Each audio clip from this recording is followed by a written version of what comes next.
Hello my dear ఇన్స్ట్ families, ఇవాళ మరొక వీడియోతో మీ ముందుకు వచ్చానండి. సో ఇది వచ్చేసి టోటల్గా మనకి ఇది యాంటిక్ పాలిష్లో వస్తుంది. టోటల్గా ఈ విధంగా పెండెంట్ అయితే వస్తుంది. నక్షీ బాల్స్ అండి, నక్షీ బాల్స్ అయితే వస్తాయి. లెంత్ కూడా మనకి 18 ఇంచెస్ లెంత్ ఈ విధంగా మనకి వస్తుంది. ఇంకా కిందకే వస్తుందండి. సో లైక్ దిస్ ఇలా వస్తుంది అనమాట.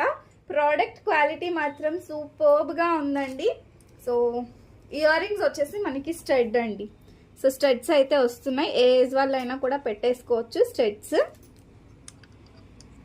అండ్ వీటి కాస్ట్ వచ్చేసి మనకి 790 రూపీస్ పడుతుందండి. ప్రీమియం క్వాలిటీలో సూపర్ డూపర్గా ఉంటుంది. Don't miss to buy. So pendant అయితే ఇది. సో ఇది మనకి only few pieces are available అండి. సో ప్రోడక్ట్ వచ్చేసి మనకి ఈ విధంగా వస్తుంది అనమాట. టోటల్గా మనకి నక్షీ బాల్ వచ్చి, సో స్టడ్స్ అయితే మనకి కొంచెం మీడియం సైజ్ కంటే పెద్దగానే వస్తాయి. సో కావాలి అనుకుంటే బై